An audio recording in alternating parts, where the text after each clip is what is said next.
Je n'avais jamais pensé que le simple bruit d'une sonnette puisse bouleverser mon quotidien de manière aussi inattendue.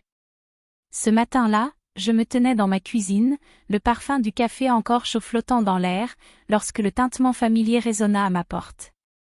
Mais ce n'était pas Marc qui revenait de son travail plus tôt que prévu, ni la voisine d'en face, toujours trop bavarde pour que je la supporte longtemps. C'était Camille. La nouvelle voisine, celle dont l'arrivée avait fait vibrer un petit quelque chose en moi, sans que je ne sache encore comment l'expliquer. Elle se tenait là, un sourire timide mais lumineux sur les lèvres, tenant une boîte de pâtisserie qu'elle venait de faire elle-même. « Bonjour Sophie, je me suis dit que vous aimeriez goûter. » Sa voix douce glissa dans l'air et je sentis mon cœur battre plus fort, sans raison apparente. Je me forçai à sourire, prenant la boîte avec une certaine retenue, comme si chaque geste devait être parfaitement contrôlé pour ne rien trahir de ce que je ressentais déjà. Nous avons parlé quelques instants dans l'entrée, échangeant des banalités sur le quartier et le temps, mais même dans ces phrases simples, il y avait quelque chose de différent, une intensité subtile dans ses yeux, un éclat qui me faisait frissonner. Elle repartit rapidement, me laissant seule avec le parfum sucré des pâtisseries et une sensation nouvelle, étrange, que je ne savais ni nommer ni comprendre. Les jours suivants, ces visites devinrent de plus en plus fréquentes. Tout commença par de simples échanges, quelques conseils sur le jardinage, un livre qu'elle pensait que j'aimerais, un pot de confiture fait maison. Mais ces moments anodins avaient un pouvoir insidieux, presque imperceptible au début. Lorsque nous étions assises sur le canapé de son salon pour feuilleter un livre ensemble, nos mains se frôlaient presque à chaque page tournée. Un frisson parcourait mon corps à ces contacts légers, et j'évitais de m'attarder sur ce sentiment pour ne pas m'y perdre. Un après-midi, Marc partit pour un long déplacement professionnel, laissant la maison silencieuse. C'était l'occasion idéale pour que Camille m'invite chez elle. Elle avait besoin d'aide pour monter une étagère qu'elle venait d'acheter, et je me surpris à accepter presque avec empressement. Ce qui devait être une simple aide devint un moment suspendu, presque irréel. Ses gestes étaient doux, précis, et il y avait une familiarité qui s'installait entre nous, une proximité que je n'avais jamais connue. Lorsque nous avons pris un moment pour nous asseoir sur le parquet encore couvert de cartons, elle me montra certains objets de sa collection personnelle. Je sentis sa main frôler la mienne, un contact si léger que, pourtant, il fit battre mon cœur à toute vitesse. Nous étions seuls dans ce monde temporaire où seules nos présences importaient. Le soleil filtrait à travers les rideaux, illuminant ses cheveux d'une lueur dorée et me donnant l'impression que chaque moment passé à ses côtés était unique, irrépétible.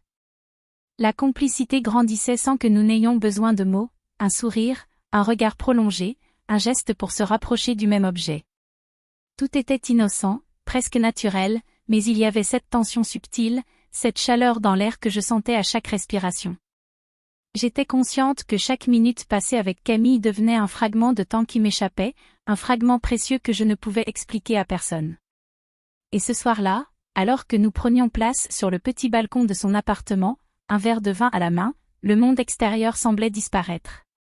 La lumière douce du coucher de soleil enveloppait nos visages, et je remarquai combien elle était proche de moi, comment le simple fait de sentir sa présence à côté de la mienne me rendait étrangement vivante.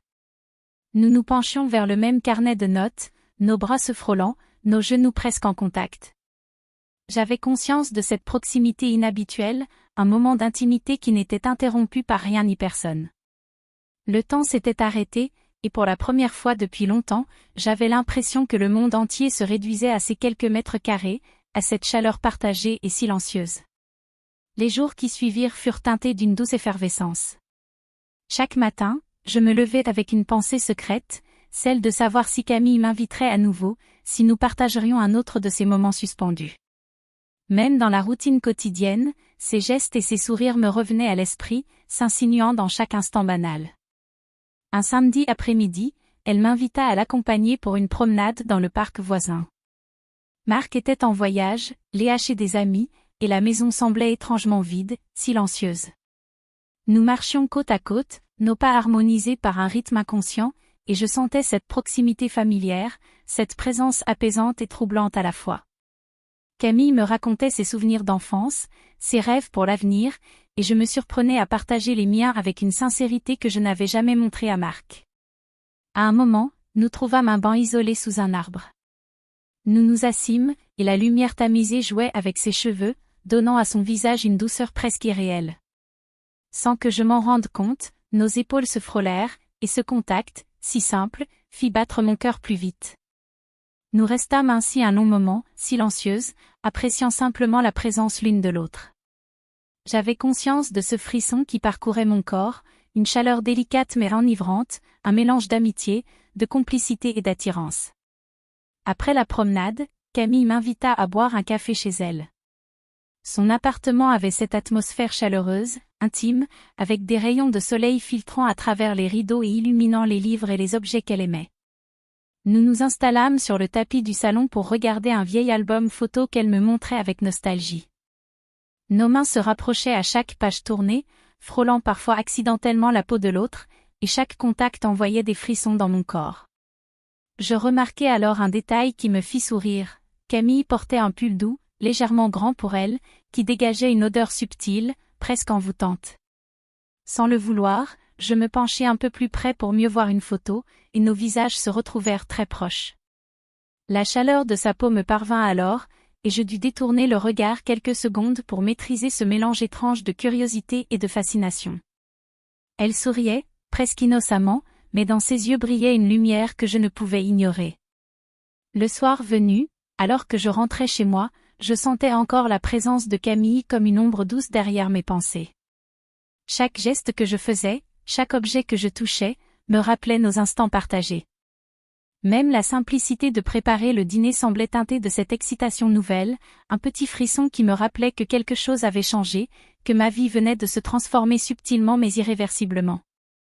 Et puis vint ce jour où, en aidant Camille à ranger ses livres sur les étagères du salon, nous nous retrouvâmes coincés dans un espace réduit entre le canapé et l'étagère.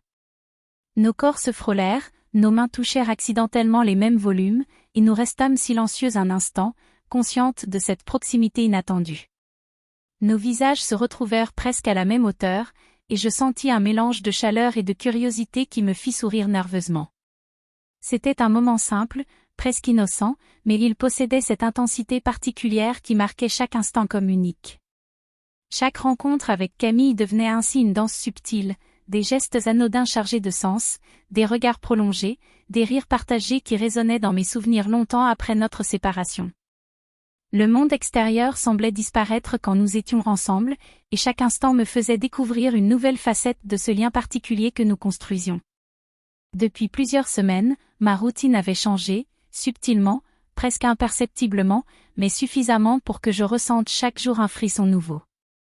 Les moments avec Camille étaient devenus mon petit monde secret, un espace où je pouvais être pleinement moi-même, sans contrainte, sans obligation.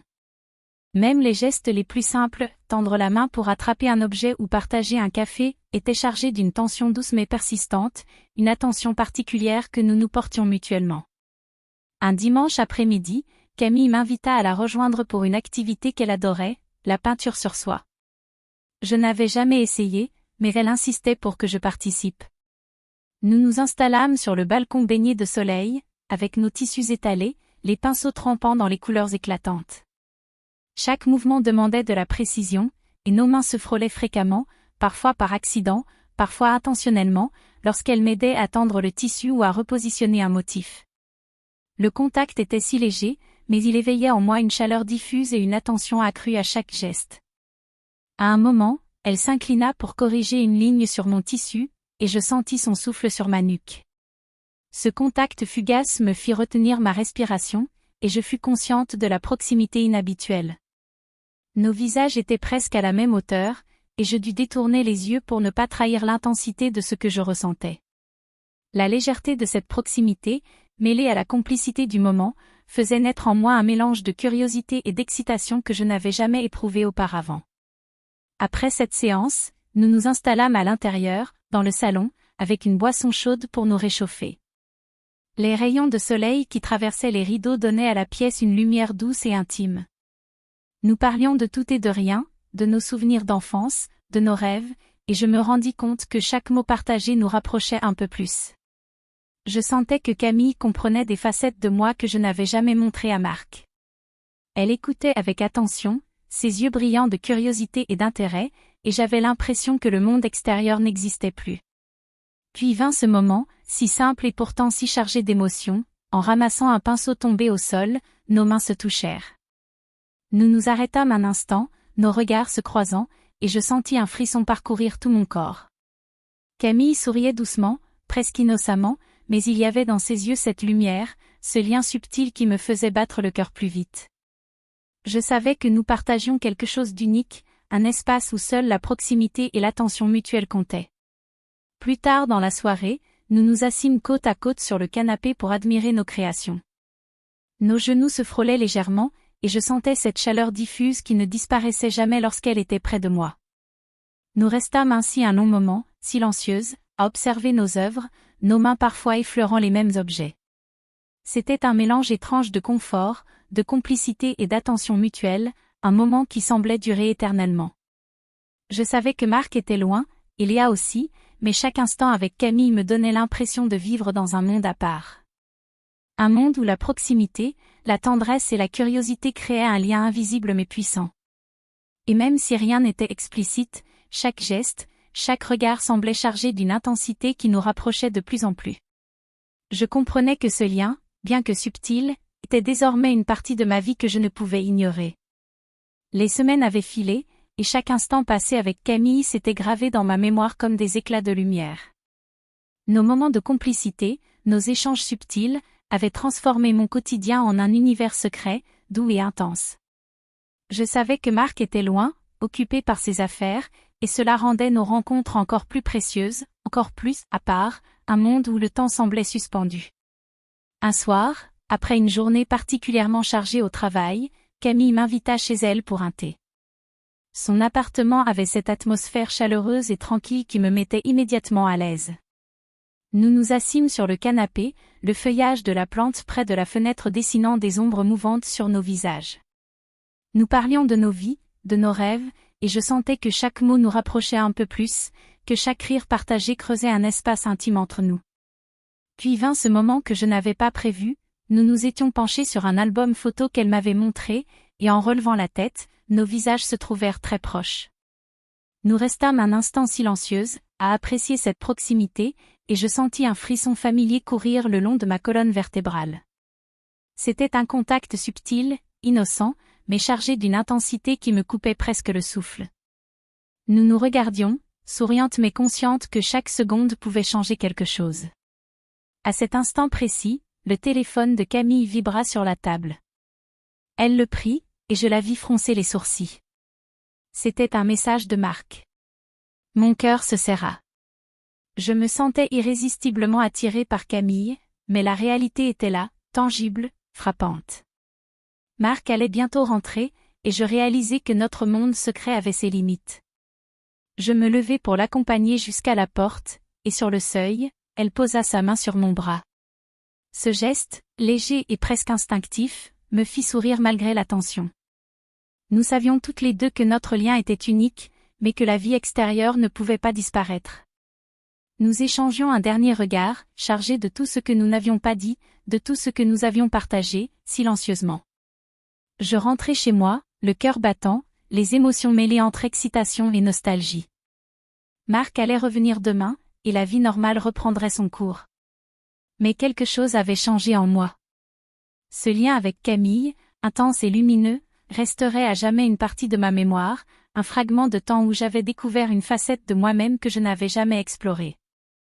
Et puis, le jour suivant, alors que je me préparais pour accueillir Marc à la gare, un autre message apparut sur mon téléphone. Il n'était pas de Marc, ni de Camille, c'était de Léa, ma fille, qui avait surpris un détail étrange en rentrant plus tôt de chez son amie. Mon souffle se coupa. Tout mon monde secret, tout ce que j'avais cru pouvoir garder à l'écart, risquait désormais de basculer. Et en cet instant, je compris que ce que je pensais être un simple moment de proximité et de complicité pouvait devenir un catalyseur pour des vérités inattendues, pour des conséquences que je n'avais jamais imaginées. Je restai quelques secondes immobile, le téléphone tremblant légèrement dans ma main. Devais-je tout expliquer? Devais-je protéger ce lien secret, ou laisser la vie suivre son cours? L'inattendu venait de frapper à ma porte, et je sentais que rien ne serait plus jamais pareil. Ce mélange d'intensité, de douceur et de danger latent avaient transformé ma perception du monde, et je savais, au fond de moi, que même si tout restait innocent, pour les autres, pour moi, c'était le début d'une prise de conscience bouleversante sur la complexité de mes sentiments et de mes désirs. Et c'est ainsi que, dans le silence de mon appartement, je compris que certaines rencontres, aussi éphémères et délicates soient-elles, avaient le pouvoir de changer profondément nos vies, et que chaque choix, même le plus subtil, pouvait ouvrir la porte à des conséquences inattendues. Merci d'avoir regardé l'histoire jusqu'à la fin. Mettez un « j'aime » si vous pensez que c'est une histoire vraie, ou écrivez un commentaire si vous pensez que c'est une invention.